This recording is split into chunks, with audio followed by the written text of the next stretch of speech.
Moscow में drone attack हुआ तो कीव पर ड्रोन की बारिश हो गई। एयर स्ट्राइक से यूक्रेन की राजधानी में हड़कंप मचा है। लोग घर बार छोड़कर बंकरों में छुप गए हैं। हालात तो ऐसे हैं कि अब बंकर कम पड़ गए हैं और ऐसे में अंडरग्राउंड मेट्रो स्टेशन ही कीव के लोगों के लिए पनाहगाह बने हुए हैं। ऐसा इसलिए क्योंकि बाहर कदम कदम पर रूस के ड्रोन मौत बनकर मंडरा रहे हैं।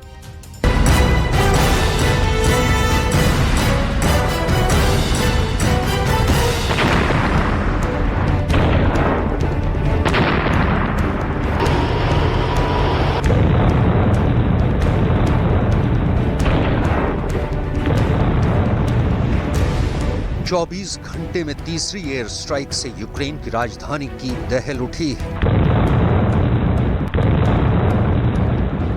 रूस ने हर दिशा से कीव पर अटैक किया। खुद यूक्रेन का दावा है कि रूस की सेना ने एक साथ झुंड बनाकर ड्रोन से ऐसा हमला किया कि पूरे कीव में कोहराम मच गया है।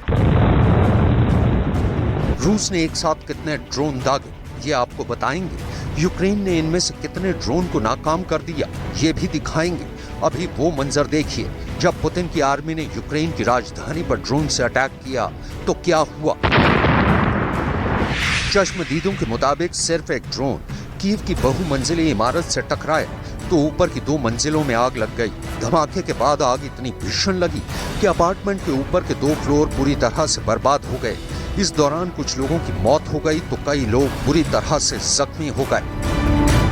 मई महीने में ऐसी 17वीं ही बार हुआ है जब रूस की सेना ने कीव पर हवाई हमला किया है। अब तक ज्यादातर हमले आधी रात के वक्त होते थे, लेकिन इस बार तो सुबह के 5 बजे पूरा कीव ड्रोन के धमाकों से थर्रा उठा। कीव के इस अपार्टमेंट में तो अफरा तफरी मच गई। ऊपरी मंजिल से ड्रोन के टकराते ही लोग जान बचाने के लिए भागे। Дуже сильно, дуже страшно. Тому будьте в укриттях, бо це дійсно не знаєш, куди вони прилетить. इस हमले में सिर्फ इमारतों और इंसानों को ही नुकसान नहीं हुआ, बल्कि कई कारें भी बेकार हो गईं। कीव के लोगों और यूक्रेन की सेना के मुताबिक मंगलवार को हुआ हमला मई में हुए हमलों में दूसरा सबसे घातक था। ज़ेलेंस्की की सेना का दावा है कि करीब 5 घंटे तक रूस की तरफ से दागे गए made in Iran Shahid drone ने कहर बरपाया। हमला कितना भीषण था इसकी गवाही अब भी ये दहकती इमारत और जमीन पर खड़ी बर्बाद और बेकार कारें दे रही हैं।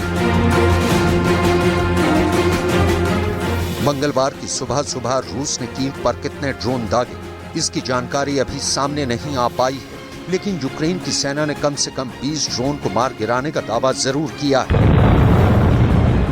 खुद ज़ेलेंस्की ने कहा कि रूस के ड्रोन को मार गिराने में अमेरिका से मिले पैट्रियट एयर डिफेंस सिस्टम ने शानदार रोल निभाया।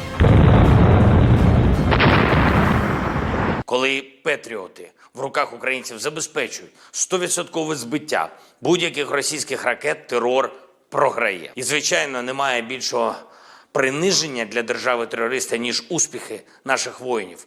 Власне, нашими успіхами, нашим тиском, нашими патріотами ми маємо і будемо і надалі відповідати Росії на всі прояви її зла. इससे पहले रूस ने सोमवार को भी क्रूज मिसाइलों और ईरानी ड्रोन से कीव पर धुआंधार हमले किए। इस दौरान 40 मिसाइलें और 35 ड्रोन दागे गए।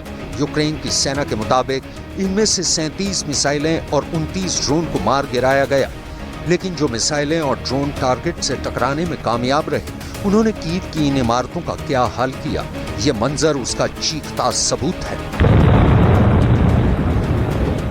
Цієї ночі російські окупанти випустили до 40 крилатих ракет повітряного базування Х-101, Х-555 з 9 літаків стратегічної авіації Ту-95МС із району Каспійського моря.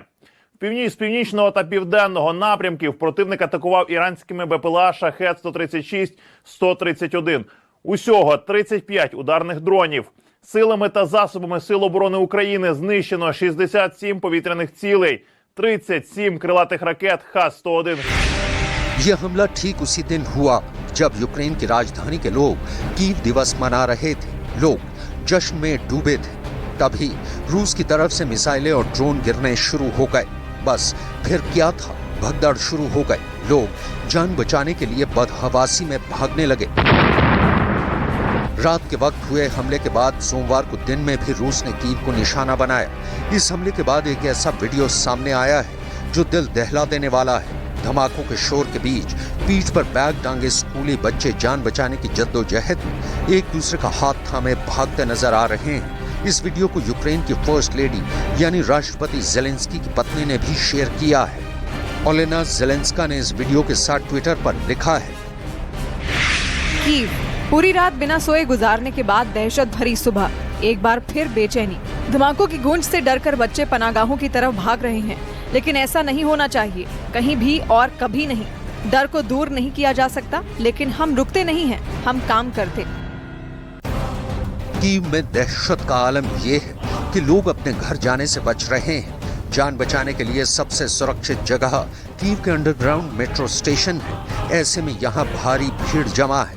मेट्रो स्टेशन पर कीव के लोग जहां तहां सीढ़ियों पर बैठकर समय काट रहे हैं।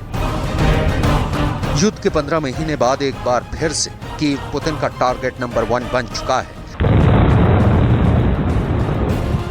ऐसे में यहां आए दिन इस्कंदर S-300 और S-400 मिसाइलें गिर रही हैं। सच ये है कि यूक्रेन के पास जवाबी हमले के लिए मिसाइलें बची नहीं हैं। ऐसे में उसकी सेना कीव की सड़क पर पड़े मिसाइल के मलबे इकट्ठा कर ड्यूटी निभा रही है। बीते कुछ दिनों से रूस लगातार यूक्रेन पर क्रूज मिसाइलों से हमला कर रहा है। ये खार्कीव की तस्वीर है, जहां सोमवार को एक इस्कंदर मिसाइल ने कई इमारतों को जमींदोज कर दिया। युद्ध की शुरुआत से ही खार्कीव रूस के निशाने पर रहा है। खासकर यहाँ का Kharkiv institute of physics and technology ये यूक्रेन के अहम परमाणु ठिकानों में शुमार है। यहाँ 24 फरवरी 2022 के बाद सिर्फ एक महीने के अंदर रूस के 100 रॉकेट गिरे। दावे के मुताबिक हर रोज रूस की कम से कम एक मिसाइल इस परमाणु ठिकाने को जरूर हिट करती है। यहाँ अब भी मिसाइलों के मलबे मौजूद हैं। यूक्रेन का कहना है कि रूस बेलग्राद इलाके से Kharkiv institute of physics and technology को निशाना बनाता है। पुतिन की सेना इस ठिकाने को पूरी तरह से बर्बाद करना चाहती है, लेकिन अगर हद से ज्यादा बमबारी हुई तो रेडिएशन का भी खतरा है, जिसकी जद में रूस का बेलग्राद भी आ सकता है। ऐसे में अब रूस की आर्मी सिर्फ दहशत पैदा करने के लिए यहाँ मिसाइल और रॉकेट दाग रही है।